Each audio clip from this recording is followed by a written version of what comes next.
front of their computer. As you can see, we're going to be recording the session, and just a few Zoom reminders is that if you please mute yourself unless you've got a question. And we also have the option of using the chat for putting a question in, and also the option of raising your hands if you have a question. So it's a pretty friendly group, but if you have a question, just jump out, but just sort of some reminders there. Again, just welcome everybody. Glad to see some new faces joining us with the advent of Zoom, and look forward to having a great conversation today and getting some updates about Riversdale and what's going on. So if we can start actually with approval of minutes from the last meeting. They were sent out. And if you had a chance to review them, if you have any questions, comments, additions, deletions, or if I could hear a motion to approve the minutes. I'll move to approve the minutes as submitted. And could I get a second? I'll second. All right, thank you. All those in favor, just wave your hand of approval. Thank you very much. Anne, a wonderful job as always, very helpful in knowing our history of the meetings. And then we'll move on to Michelle and the treasurer's report for November. Okay. So currently we have $9,732.32 in the checking account. Our expenditures in September and October were pretty much our traditional or expected expenditures. Jennifer Flood and Brenna Spray's salaries, internet, our monthly bill for the internet for Jennifer. We had two trees. We had some trees removed at the cemetery. So that was an expenditure during this period. We've also had the grass mowing at the cemetery. This may get reported later on in the meeting, but we've received some donations. It's in there. It's in there. Very good. Oh, sorry. Could someone please mute themselves? Or Howard, can you? Put it back in the box. Yeah. Okay, God, I'm sorry, I Michelle, think go you ahead. could mute yourself, it would help. One second, 1 second. Good. I'm sorry. Yeah, I'm still with you. Okay, but Okay, could you but we mute can yourself, figure out Godly? the- Okay. Thank you. There should be a little mute button somewhere on your screen.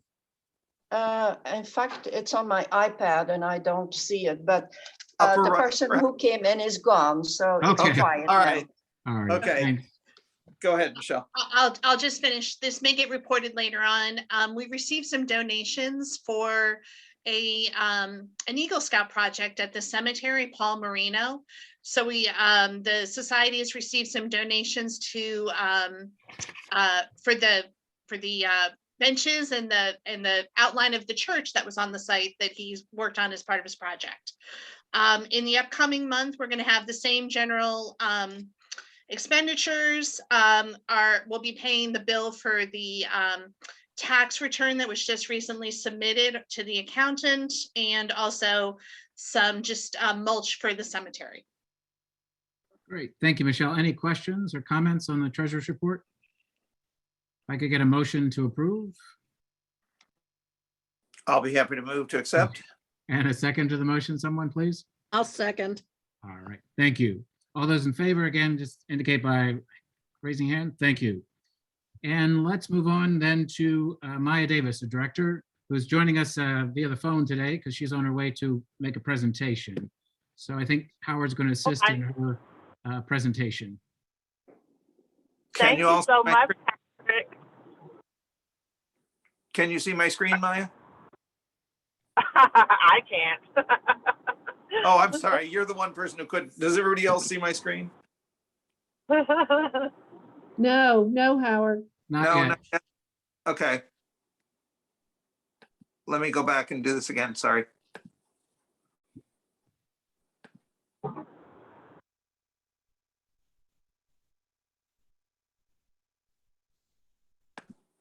How's that? Nope. No. Nope. Really? Okay. Oh, let me see here again. Share content.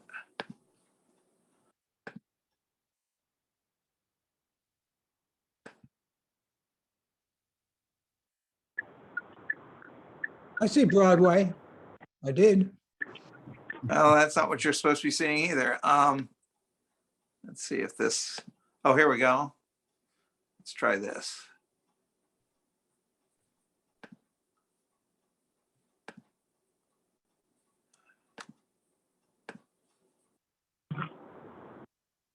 Any better?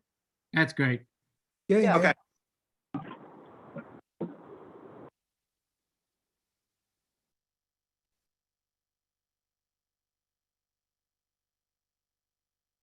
Okay, Maya, you can begin if you'd like. Okay, thank you. And I'm sorry that I'm not there virtually present, but I am in my car at St. Mary's County. But I'm excited to do a few updates and recent programs with the group. So Howard, if you can go to the first slide. Okay, we're There there. should be a picture of myself and Dennis Doster. Is that correct? It is. Okay. So just last Saturday on November the 6th, we hosted a reparative genealogy workshop, which was something that we were really, really, really excited about. Since I've arrived, like Sam Ferris and I, we've had several conversations about wanting to host a genealogical program, and recognizing that we also want to build out a descendant network at our site that are descended from the Calverts, that are descended from the Plumbers, and some of the other families that lived and worked at Riversdale. We thought it would be the perfect opportunity to partner with a group called Reparations for Slavery, who actually are made up of two women, Brianna Cuppy, who is descended from slaves in Anne Arundel County, and another woman, Lottie, who is descended actually from the Calvert. She lives out in Denver. And I haven't had a chance to speak with Lottie just yet, but Brianna, being local, agreed to partner with us on this event, and it gave us an opportunity to host 4 different sessions. And so we, recognizing that the day would be significant, we wanted to commemorate November the 1st, 1864, which is the day that Maryland emancipated its enslaved population, making all of its citizens free. So we partnered with the Black History Program through PC Parks, which is responsible for not only Black History Month and Juneteenth, but also commemorating Maryland Emancipation Day. So we were really delighted that they were willing to partner with us on this event. And it's really significant because, as many people are aware, at that time, enslaved people would have been reaching out to reconnect with their families who had been separated through the domestic and international slave trade. And if you look at any newspaper of the period, you can see notifications where people are constantly reaching out. And this effort was successful in some instances, but in many instances not. And what you find today are African-American families who are continually in search of their ancestral lineage. And so we decided to choose Emancipation Day to actually host this event. And we actually opened the event with a land acknowledgement and libation ceremony. And you can actually forward Howard the slide. Okay, we've got it. And what you're seeing is Mr. Peter Brooks, who is a member of the Piscataway band here in Annapolis, who opened up with a land acknowledgement for the grounds at Riversdale, followed by a libation ceremony done by 2 women from the Maryland Commission on African American History and Culture, Cheryl McLeod and Janice Curtis Green. And what the significance is of the land acknowledgement is acknowledging that essentially all of the land where we reside were previously lands that were part of the Piscataway holdings here prior to the creation of Maryland, as well as the libation ceremony, which has deep African roots in terms of memory and remembrance. So we just wanted to acknowledge both of those presences there. You can go on, Howard. Got it. And one of the most exciting things regarding this day to me was that we had a chance to kind of partner with not just RHS. Patrick and Howard came out and pitched the Riversdale Historical Society just perfectly to our audience so they can know more about who we are, what we do, and how RHS has supported us. But we've also had support of our PG Parks colleagues who actually reached out. Our registration was completely filled at 55 due to the COVID protocols, how many people we could have indoors. And because they were no longer able to register, they actually offered and volunteered to participate in the program. So you see Shakia Gillette at the top left, who is the new director of the Concord Manor House, who is the MC, and other participants were Veronica Gallardo and Kobe Treadway from the Surratt House Museum, who actually were our timekeepers for the day. Chase Miller was a timekeeper. And then we had Dennis and Holly Burnham from Marietta, who actually were room runners. Just so great support. We had our division leadership there. Both Chris Fanning and Omar Eaton Martinez came out to support our event. So this is really a great opportunity for them to not only see our team at work, but also the support that we receive from our volunteers and RHS, as well as the Kitchen Guild, who I definitely want to make sure that I have mentioned them as well. But we opened the day with an overview from Brianna Cuffey. She was the very first session, so she can give an overview of what reparative genealogy is. And you can go to the next slide, Howard. Okay. And our second panel was actually a Defendant network panel, which I think I was probably most biasedly excited about because, you know, the Descendant stories that are connected with sites like Riversdale are, to me, what makes us tick and the reason why we're still standing today. And so we actually had Melisande Short Cologne, who is a descendant of the Georgetown 272, who were sold in 1838 to save the university, sold into Louisiana. And we also had Gwen Bankins from Historic Sodderly in Southern Maryland. And Historic Sodderly has just done such a wonderful job in connecting its descendant community and having them play an active role in the work that they do. They have a lot of support and buy-in. And then we've also had Dr. Adam Rothman, who is a professor at Georgetown University, who has worked with these descendant communities and spoke to, you know, the importance of museums and, you know, how we do this work and bring people to the table to help inform and shape the future of our interpretation, our programming, how we connect with the community. So it was a really exciting time. We took a break during the middle of the day because we were not allowed to actually offer lunch during the day, but we returned in the afternoon to have a Genealogy 101 with Andre Farrell, who is a genealogist with the Baltimore chapter of the African American Historical and Genealogical Society. And then our final panel was with archivists who were sharing archival resources that are available at their site, but then also talked about the gaps and the importance of private papers being shared and made accessible so that people can start to rebuild their family legacy.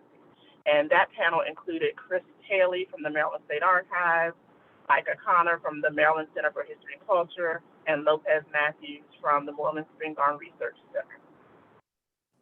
And you can go to the next slide. Okay.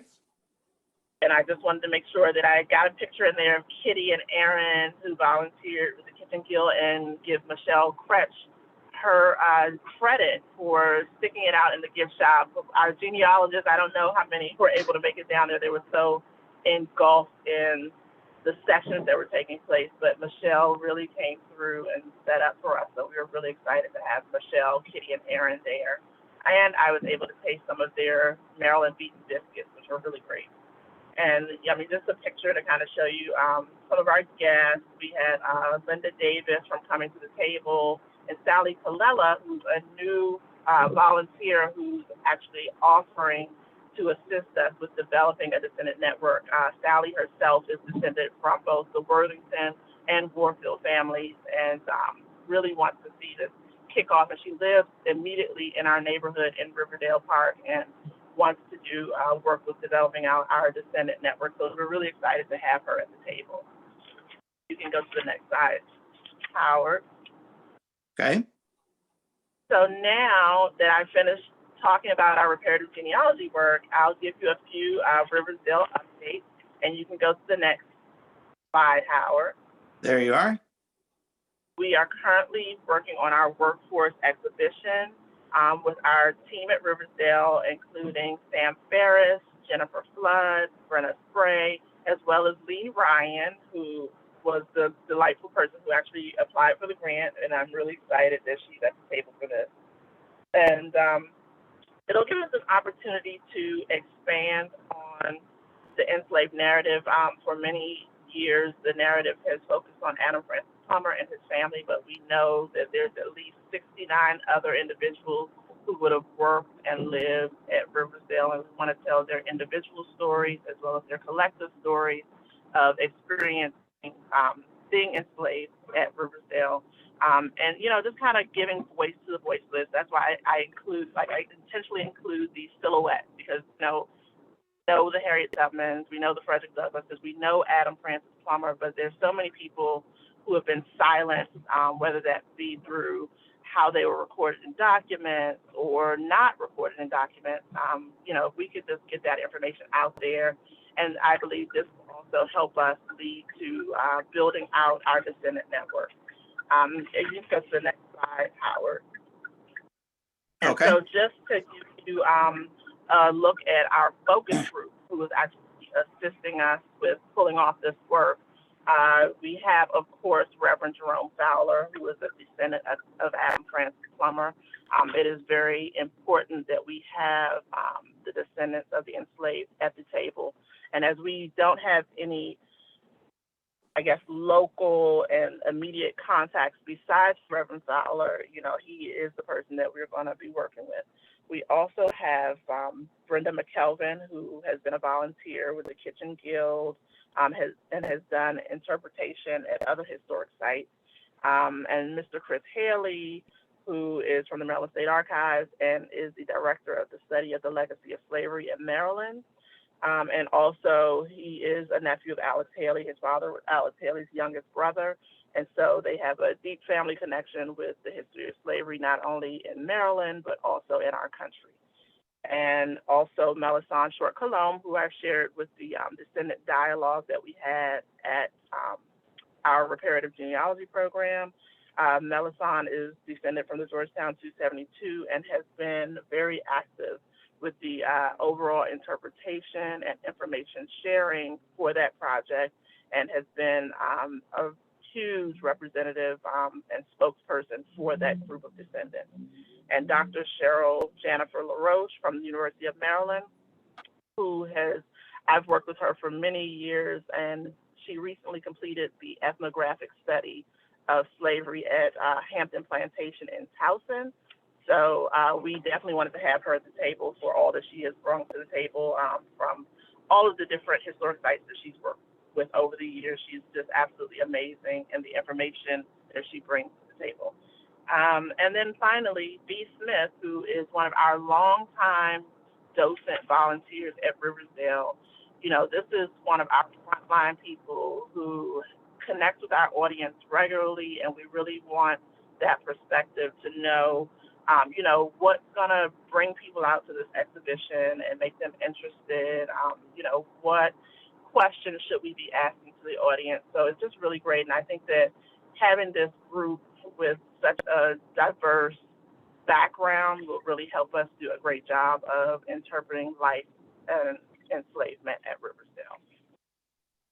So you can go to the next slide, Howard. Okay. And the other thing that we're working on, as I shared briefly, is building out a descendant community.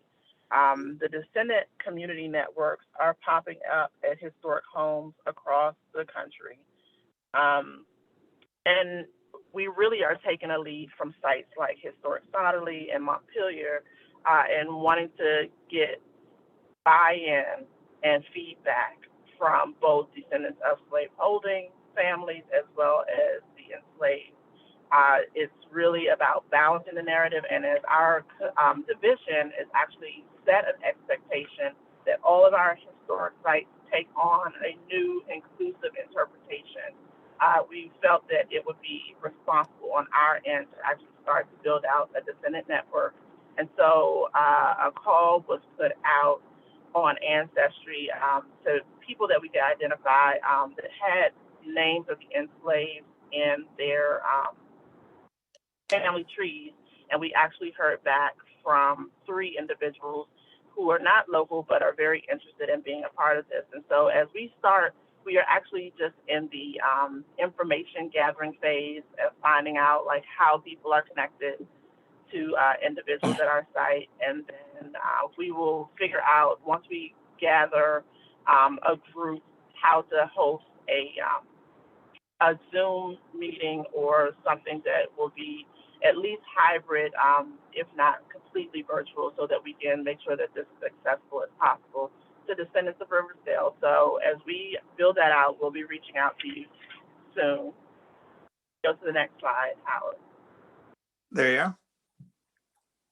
And so in regards of our volunteers, we are, Brenna Spray is actually working on a campaign to try to recruit for both our Kitchen Guild and our docent program. During the pandemic, our garden and transcription opportunities have become extremely popular. So, a lot of people have been hesitant to return and do things in person. And I think at times when you think about like docencing, it's a lot of information. And so I think people are kind of scared to try it out. So we really want to actively recruit people who are interested in doing this docent work and not afraid to share the stories that we are going to be telling at Riversdale. But in regards to our transcription program, I just want to say that Jen Flood has done an amazing job of getting the information digitized and making sure that it's transcribed. And I believe that we are now close to 1,000 transcriptions being complete. And so our volunteer program continues to remain robust. And if you know anyone who's interested, please let them know that we are going to try to recruit for both the Kitchen Guild and the docent team. All right, next slide. Mm-hmm. So the Betty Gossett Garden, I'm really excited that our gardener, Laura Sweeney, noticed we have 8 plots in our garden, and one of them, because of its location, was receiving a lot of runoff water that was leading to the plants not living as long as they could and should. So she actually worked with a group down at Randall Farm, which is part of Prince George's Park, and actually was able to get a donation of native plants to put in our garden. And so what you're seeing in the background there is the recent planting that was put in that can actually handle the water runoff, and we're excited to see it. And it's an area that once it grows out in the spring and, is in bloom, local community people will be able to kind of engage with it more. And we're looking to put more signage out there in the garden and make it this particular section more interactive for visitors, especially those coming with children. And it has a lot of native plants like Echinacea. I'm drawing a blank on some of the other names, but this is going to be a really great section of the garden. And you can go to the next slide, Howard. Okay, we're at upcoming events. Sorry, I can't hear you. No, I say it's the slide with upcoming events. Okay, yes, upcoming events.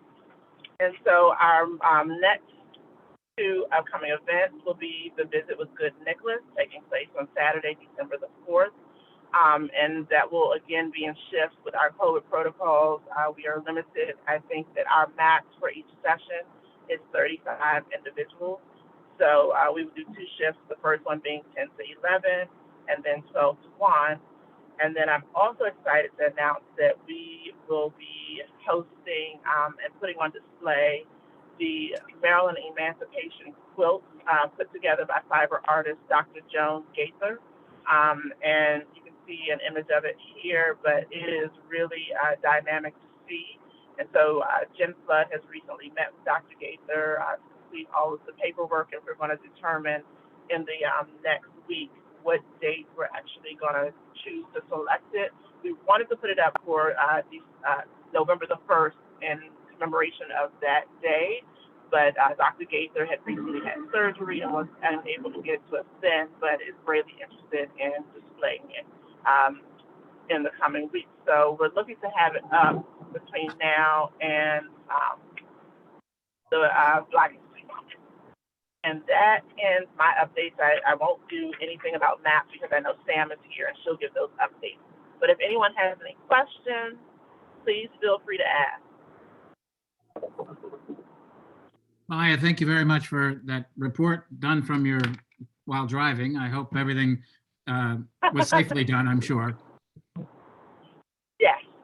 Does anybody have any questions or comments about Maya's presentations? Just have a quick question about Good Nicholas.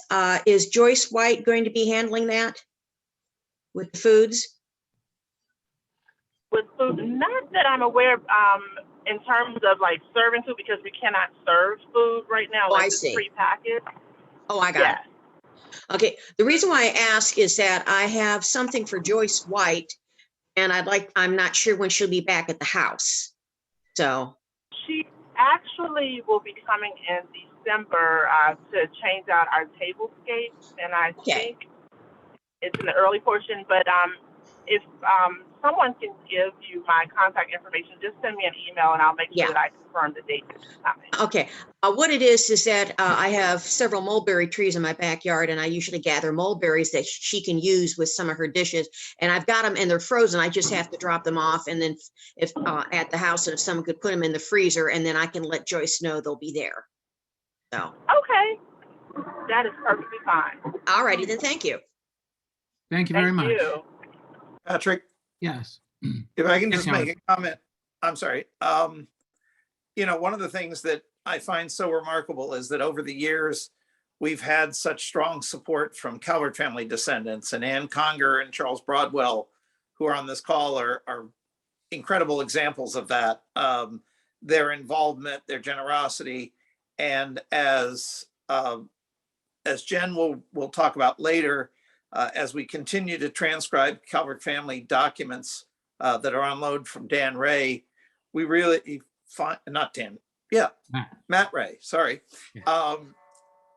We just find out more and more about the history of Riversdale. And so expanding that story with descendants of the enslaved, as well as descendants of the Calvert family, really is a terrific prospect for us. And so it seems to be building on what we've already done. And it's an exciting project.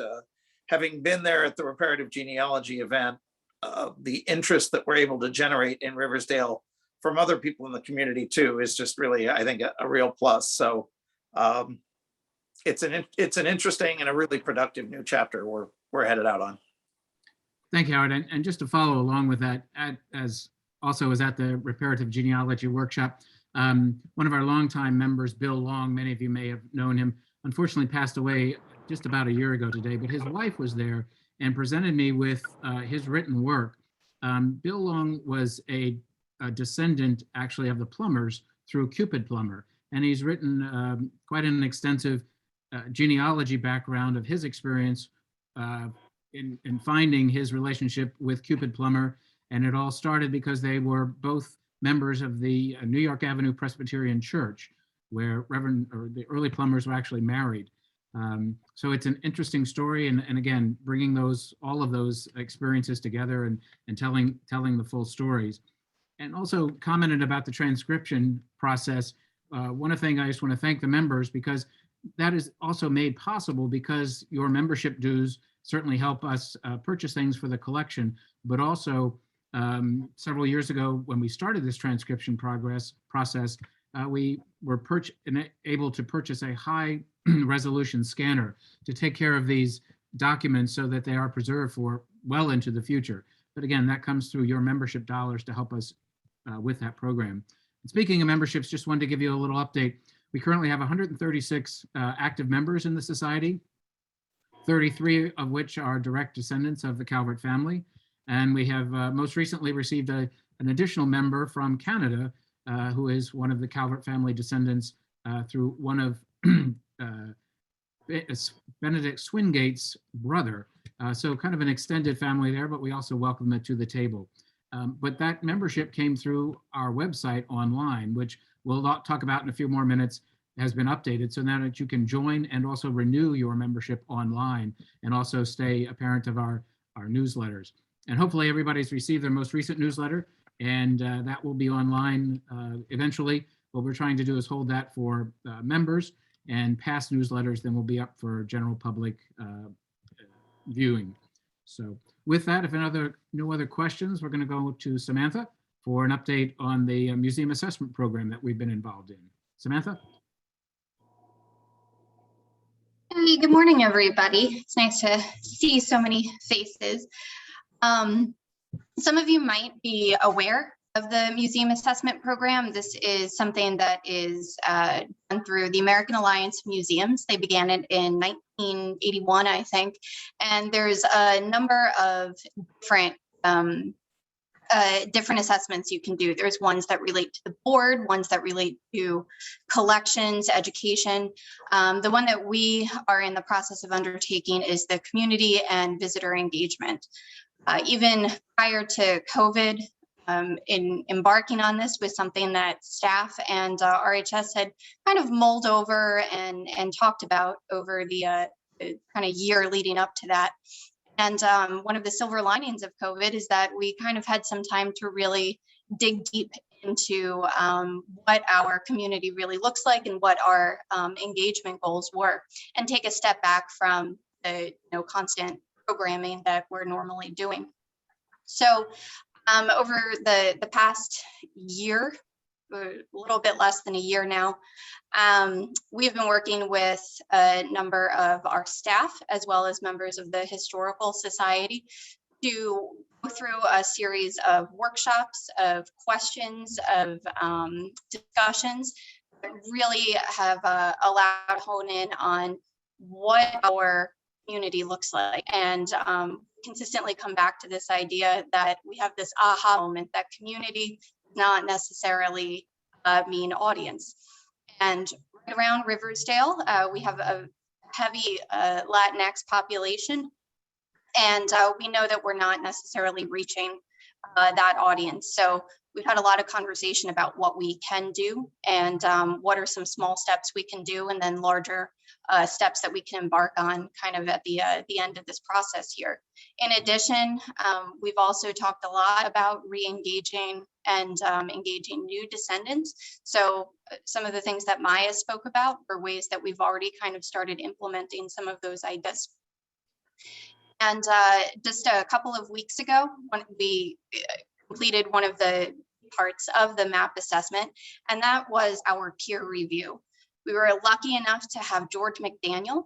He has spent 25 years at the helm of Drayton Hall down in Carolina, and is well respected in the field as someone that's really been able to kind of bring community buy-in as well as conservation, preservation, and a really active interpretation at Drayton Hall. So it was a pleasure to have him. We had a day and a half worth of discussions with members of RHS, as well as some of our other community leaders, including individuals from the town of Riverdale Park, individuals from our outreach and communications team at PG Parks, as well as some of our leadership and interpretation and marketing teams. So right now we're kind of waiting on George's recommendations for us, and kind of took a couple of breaks before we're going to be getting back into a final kind of wrap up for some of our last Building the Momentum workbook engagement sessions. And at this point, now that we've had our peer review, we're going to be looking at bringing some more individuals to the table and into those discussions as we really work to become more active members of the surrounding community. And what's really been neat is that a lot of what we've been trying to do is now really folded into a lot of what PG Parks is working on as well. As Maya mentioned, we have some new interpretation goals that are working across the division. And in addition, we're working on some new mission goals and strategic planning focus on 4 pillars, one of which really focuses on visitor experience and engagement. Feeds right into what our MAP program is. So it's nice to see some synergy, and I'm sure we'll have more to report out once we receive our recommendations from George. And I'm excited to begin sharing some of the active ways that we've been incorporating some of our findings. Pam, thank you very much. It's been a very exciting and eye-opening program that we've been going through. And, you know, you take advantage of COVID when you can. And as Samantha said, this allowed us some downtime to really focus on these aspects. Does anybody have any questions for Samantha about the MAP program? All righty. Thank you very much. Howard, update on the website, if you will. Just briefly, we reported at the last meeting that the new and improved RHS website is up at www.riversdale.org. I'm glad to say we're seeing visitation to the website increase almost by every week. Brenna's done a terrific job in not only retooling the website, but tying it and connecting it in with our social media. Our social media hits are rising every week. We're on Instagram, we're on Facebook, we're on Snapchat, I believe, and Twitter. So that's all good news. We, as Patrick mentioned, we actually have finally gotten the bugs worked out, and we are accepting memberships and membership renewals at www.riversdale.org. So I encourage you, when you get the letter from Patrick that says it's time to renew, you can just go straight to the website, take care of that in that way. The other thing we've done is we've begun to put up Riversdale specific items on the website for sale. Mistress of Riversdale, the Riversdale Christmas ornament, and the Riversdale magnets, refrigerator magnets are all up. People can order them. We can ship them. You can have them in time for the holidays, so don't forget. We probably will be putting up a couple more items as we go, but in this time when there are not a lot of open hours and we don't have as many visitors to the museum as we used to because of COVID and coming back from COVID, then reaching out through the website, both for sales, for information, for events, and for membership, really, I think is a big plus. If we learned anything through the worst of the pandemic, we learned that we have to find new ways to reach people. So I have to say we're doing that. Great. Thank you very much. I hope everybody gets a chance to visit the website. There's some great information there. We're also expanded the story of the families. So if you have an opportunity to look through the Plummer family, also the enslaved families at Riversdale that we have built some stories around, and Jen's been working very diligently about searching the archives that we have about further expanding those stories. And Patrick, if I can, that just reminds me, at the last meeting, when we first unveiled the website, we got some great suggestions from some of the people on this call and some who are on that call but aren't here. We've tried to make those adjustments. We'll keep adding material. So if you go online and you see something that you think is a gap in our information, let us know, because we are more than happy to keep adding to it. The more we get there, the more useful it is. So thanks for those suggestions. Thank you very much. Let's go on to Kitchen Guild. Michelle, one of your many hats that you wear. Thank you. Okay. So like other volunteers at the site, we've made a couple of small steps getting back into the swing of things for the kitchen. We've been at 3 events. The Smithsonian Day weekend, we were there both Saturday and Sunday doing, we weren't cooking outside, but we had prepared some food, talked about African-American foodways, what they might be cooking in their homes, along with what they might be carrying with them as they were on the Underground Railroad, talking about foraging, food that they could carry with them. We were at Harvest Fest, and Kitty Marks and Aaron Hunt, they prepared a very good pepper pot stew along with some biscuits. And they were also at the Reparative Genealogy event. They made a dried pea soup and some different types of biscuits, Maryland beaten biscuits, which are basically If you've ever want to keep a child busy for a good half hour, make this biscuit and have them beat it for a half hour. Keeps them very busy and they have a lot of fun. We did some light biscuits and also some hardtack, just talking about leavening agents. We're going to take this time over the winter to rehaul our Riversdale Housewife, which is kind of our manual with recipes, how-tos, some information about volunteering. Kitty Marks and I are going to take that on, add some new recipes, expand the section to talk about how to research recipes from the period. There's a lot of books out there that have been reprinted, but there's also a lot online that's been digitized. So we're going to work on that. Along with, we've received a donation of some fabric and the loan of some patterns. And as we're trying to reach out with Brenna Spray's help to find new volunteers for the Kitchen Guild, we know that sometimes we have the hump to get over. Somebody needs a costume. Can we make some skirts? Can we make some blouses? You know, just look at some options that we have. So we're not going to be cooking at least until maybe late next February, early March, but we're going to take the next couple of months to work on some things. Great, thank you, Michelle. Any questions for Michelle about the Kitchen Guild or moving forward?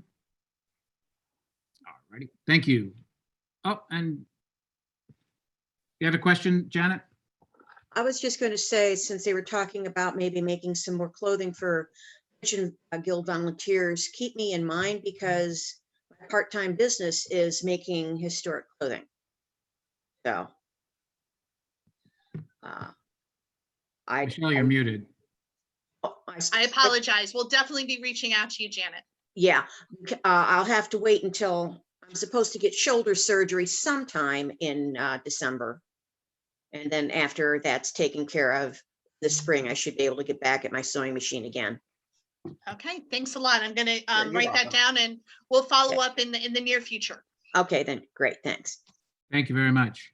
And let's go to Anne, if you will, for an update on Calvert Memorial Park and if you will, and your multiple hats that you're wearing with regards to the Paint Branch Garden Club. Just a little comment there. As Howard mentioned, we had completed a project that was sponsored in part by the Paint Branch Garden Club of Eagle Scout project to complete the outline of the Riverdale Presbyterian Church, which was groundbreaking held there on April 22nd of 1897 and held services there until about 1950 when they moved to a larger church up in University Park, Maryland. The church physically stayed there until about early 1960s or mid 60s, 66. That's a reference point for me because that's where my patrol post was in 6th grade. So I do remember the church standing there in 1966. So it gives you my age if you want to do the math. So it burned sometime after that.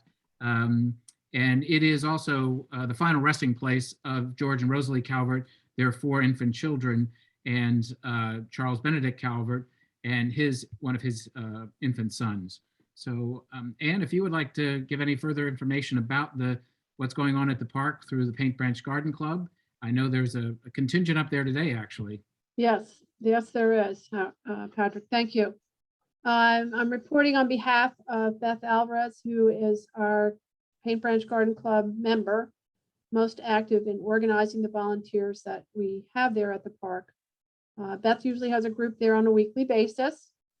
And as of November the 11th, there's been a total of 1,312.5 volunteer hours expended there at the park.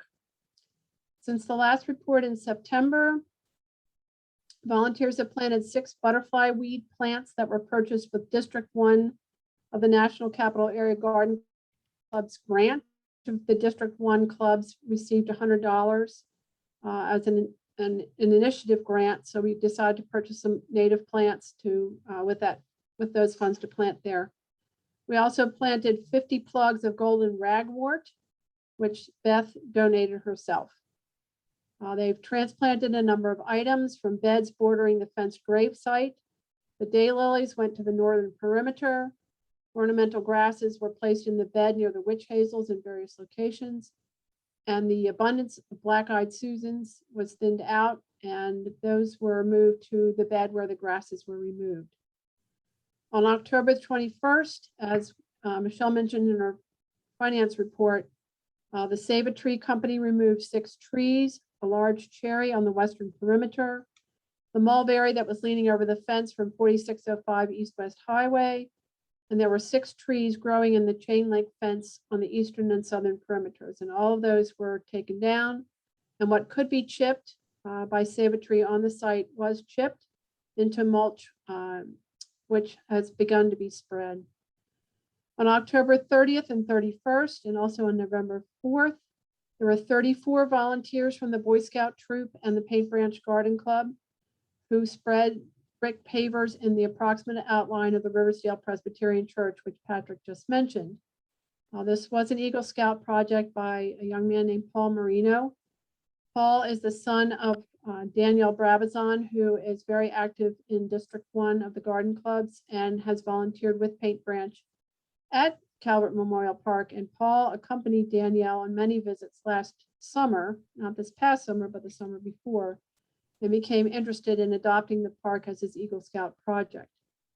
In addition to installing the brick pavers, the Scouts also built 2 wooden benches for the park, and they are now in place. One is currently under the large magnolia, which stands along East West Highway, and the other is a little bit farther down the hill underneath the crepe myrtle. These volunteers also spread chips from the Save a Tree visit inside the fenced grave site to cover the black plastic that's in place there to solarize that area. As we speak, the volunteers at the park are finishing up work on Good Neighbor Day. This is an annual project that the University of Maryland Office of Community Engagement organizes. And there were 9 volunteers who signed up from the university to come and join members of and friends of the Paint Branch Garden Club today to spread the mulch from Save a Tree and an additional load of mulch, which was delivered on November 11th from Lone Cedar Farm. So I'll be anxious to hear from Beth exactly how all this went on Good Neighbor Day, but everyone seemed very enthusiastic. And I know Beth was very excited that we're going to be able to begin this collaboration, and hopefully we'll be able to continue soliciting Good Neighbor Day volunteers on an annual basis. Thank you very much, Ann. And I also just want to say thank you personally to your coordination of pickup and delivery of wheelbarrows and shovels and everything else that was needed for the work to be done today. I know it's a Good Neighbor Day that kind of expanded into 2 or 3 days here, but we appreciate your coordination of that also. Any questions about the projects going on up at Calvert Memorial Park? Howard? Yeah, I just, not so much question as a comment. I just wanted to say that I really thought that this project that Paul Marino took on is just an amazing example of volunteerism and how we get things done. As Ann indicated, he had volunteered just doing sort of gardening and that sort of thing with his mom. He then took it on as his Eagle Scout project to somehow designate the outline of the Riverdale Presbyterian Church. Barry Gossett and Kenneth Gossett were really helpful in sort of helping me and Paul think through the best way to place these pavers so that the outline is clear, but also so it will stay and so that we can continue to mow the grass around it. There is a plan that we'll be discussing shortly to put up some signage in the park to talk about the history of the church, to add to the signage that's already there about the Calvert family. So it really has been a good joint effort. I hope that Paul's scout leaders think it is as well. It really adds an item of interest to the park above and beyond the Calvert Family Cemetery. So it's a great project, and we'll be posting some pictures in the next newsletter, which will come out early next year, but we'll get some up on the website as well. So keep looking there. Great, thank you. And just another comment about that. If you remember, about 1.5 years ago, we had a consultation with the Neighborhood Design Group, which offered a complete view and vision for how to reimagine the Calvert Memorial Park over the next 3 to 5 to 10 years. And part of that was also recognizing this brick outline of the Riverdale Presbyterian Church. One of the factors also that they would be considered or suggested is the creation of the doorway into the church. Just a simple, not so simple actually, but a simple creation of just a doorway that would be placed at the approximate location of the entry to the church to give some focal point to that and to draw attention to it from the standpoint of the around the park, because unless you really get on top of the outline, you don't realize what it is. So that's the next in line of projects to be completed in conjunction with the outline of the church. So I hope that you're able to get up there and take a look. The park is looking magnificent through the work of the volunteer hours from Beth and Ann and the whole crew from the Paint Branch Garden Club. And we're eternally thankful for this project. And I sometimes when I'm up there, I do kind of overhear Rosalie adding some comments as to what should be done and what shouldn't be done, but a lot of approval from her in how the garden is looking. So again, many thanks to Paint Branch Garden Club and all the work that goes on there. If we go down to Jennifer Flood, our collections manager, she can give us a little update of the exciting things that are going on there with the collection. Jen? Okay, I'm going to try and share my screen.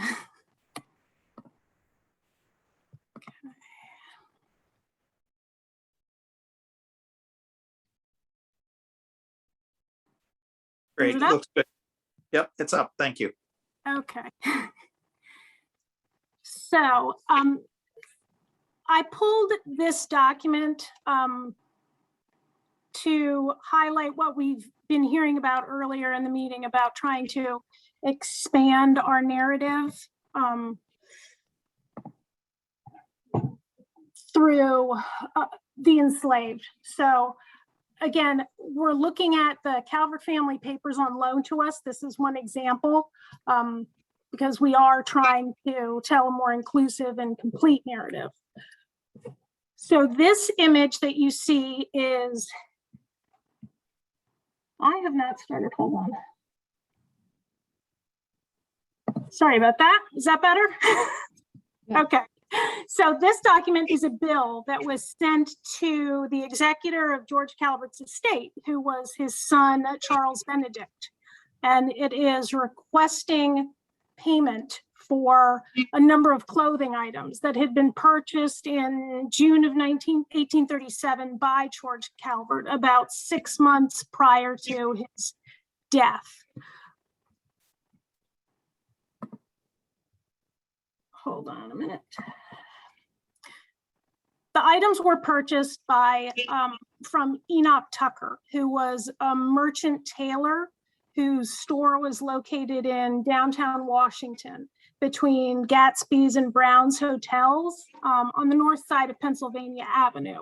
So what you see here is an advertisement for Enoch Tucker's shop that was posted in the Daily Globe the same year that George Calvert made his purchases.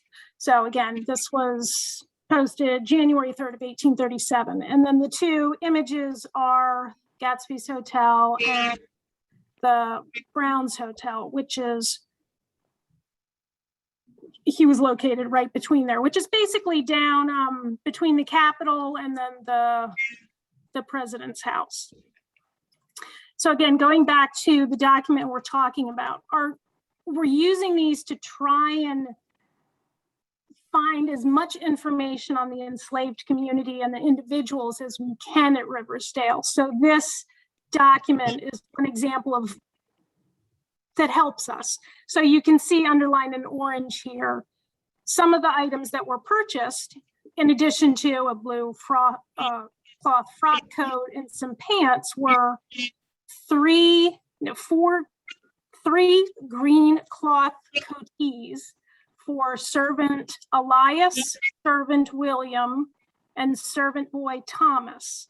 And then servant boy Thomas also got matching green cloth pantaloons.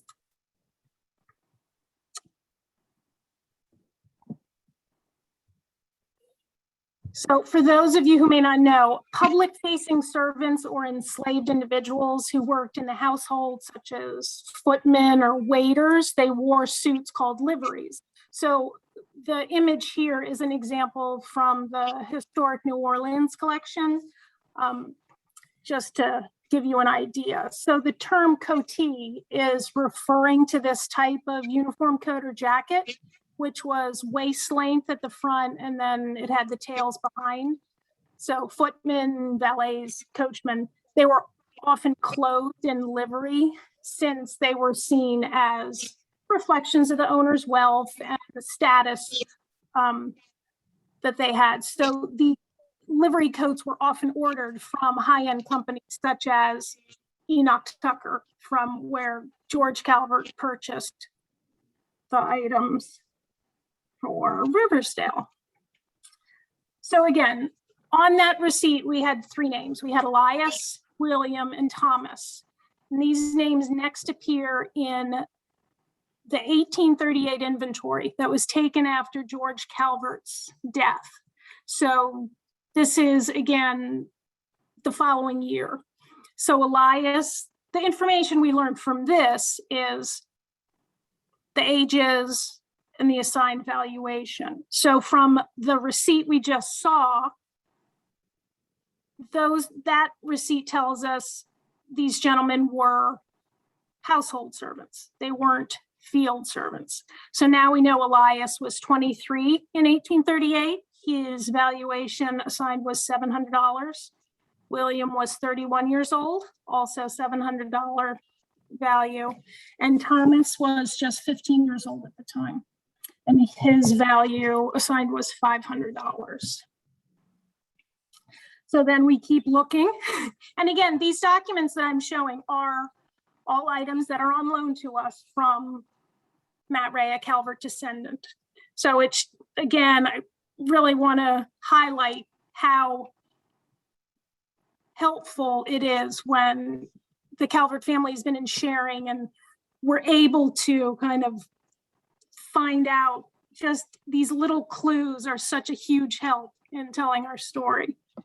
So the next time Elias shows up is 5 years later. This is a day book that Charles Benedict kept from 1843. There are two mentions of Elias in this day book. The first one is April 1st, where we see cash for shoes for Elias. And those were $1.25. Then approximately 3 weeks later, on the 24th, it shows Elias was sold for $400. So while we can't be sure of the reason for this, we can see that on that same day, after the 5.5 pounds of butter to Gatsby, by cash for jail fees, there were $2.70 in jail fees. So this is suggesting that maybe Elias had attempted to escape and was sold as a result. We don't find any mention of Elias after this yet. I'm not saying it's definitive, but we haven't seen his name any time past this. So, this slide is another image of a notebook of Charles Benedict Calvert's from 1852. So this is 9 years later, where he has written his valuation of Riversdale property. And on it is the name Tom, down towards the bottom, age 26. He is valued at $400 in this notebook. And we believe this is the young Thomas that was shown in the receipt, grown up. The next time we find a reference for Tom, unfortunately, is in 1857. On May 27th, 1857, there was a newspaper article that described a fatal railroad accident, quote, by which a Negro man of Mr. Calvert's was killed and a free colored woman seriously, if not fatally, injured. In addition to this article, we found 4 more about the same accident. So with this information, because there's no name attached to the gentleman, I went back to another day book of Charles Benedict's. So on May 23rd, 1857, CB writes, Tom killed this day by cars, which was an early expression for a train. And then the next day after that is entered cash found on Tom, $4.15. So going back through earlier entries in this day book in particular, it shows Tom giving Calvert cash for the sale of flowers and vegetables periodically, like throughout the day book. He appears numerous times. So it appears that Tom had been driving these vegetables and flowers and items to market and was on his way home when the accident happened. So at the time of his death, Tom was 31 years old. So again, I just pulled this document to kind of, again, highlight how important these primary documents have been in putting names to some of the enslaved people who work here and the work we're trying to do in the workforce exhibit to try and expand our narrative. So it's exciting. And again, this is also kudos to all our transcription volunteers who are making this possible as we go through these 7,000 documents on loan and scanning them and all of it. So otherwise, collections news, we have in the works, as Maya mentioned, we will have the Emancipation quilt going up on display soon.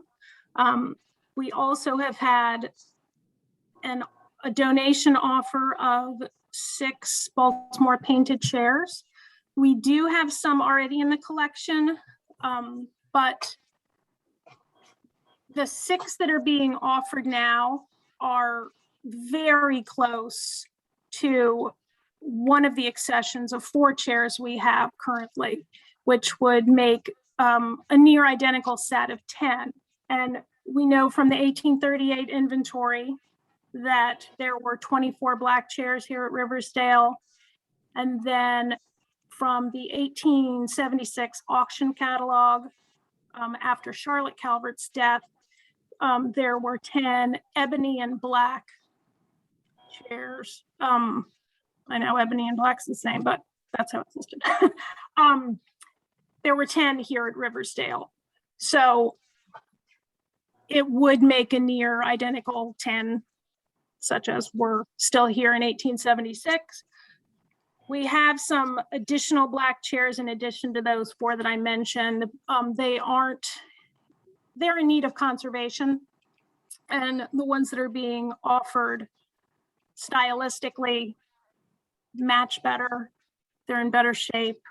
So that's in process now. We have also received recently a donation of some textiles from Joyce McDonald, who used to be the manager here at Riversdale, who worked here for years. She inherited a number of textiles from Susanna Yateman, who was the last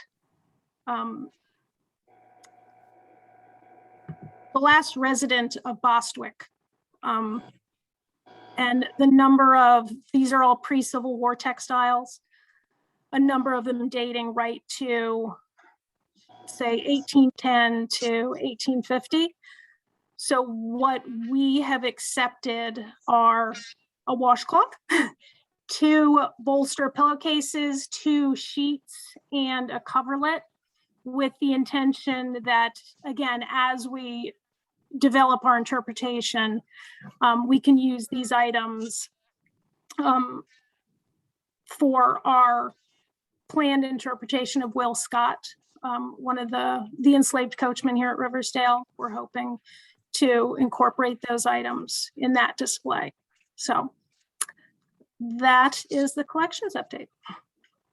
Jen, thank you very much. And I must say, you must be great at crossword puzzles and also jigsaw puzzles, because putting these pieces together and go back and finding this information, piecing together, is, to me, quite exciting and very rewarding. And I just want to remind folks that this all occurred, or some of this has occurred, because of the generosity of the descendants. if you'll remember, about 9 years ago, I received a call from Matt Ray to say, I've got an old trunk that's, we're cleaning out my grandmother's house and my father put it out for the trash to be picked up. And I think maybe you might be interested in this. And we certainly said we were. So you can imagine the delight of us when we found this this material with 7,000 documents and spent over a year going through this 1 day a week to catalog and look through these documents. And also Mary Calvert Conger, who recently, or about a year ago, passed away, was very gracious in donating the sale catalog from McAlpin, which also helped us relate some of these purchases as the time moves on through family and generations. So again, I appreciate all of the family contributions and also the thoughts of telling the family story here. It really adds to to Riversdale. I've always said that, you know, we're not a house, we're a home, because we truly have the story of the people that live there. So Jen, anything else that you want to add? No, that's again, like you mentioned, it is a puzzle, but it's a fascinating puzzle. And as we, again, with this transcription project, and it's allowed me to, again, really look at each document. When we were originally going through and cataloging the one day a week for a year, all of us, Howard and Ann and Patrick, you have to just do such a cursory scan and get the information down without really spending time with each document. So now going back and spending each time, that's what now is when I'm able to kind of really find, oh, there's William, there's Servant William, and there's Elias, and go back through and put it all together. So it's fascinating. We're greatly appreciative of all that. So any other questions for Jen or anything that was discussed today? So I'd like to ask Jen, why is it that the probate documents of George Calvert showing his purchases of clothing just before he died that he hadn't yet paid for, why are they in private hands? Shouldn't those be in a public repository?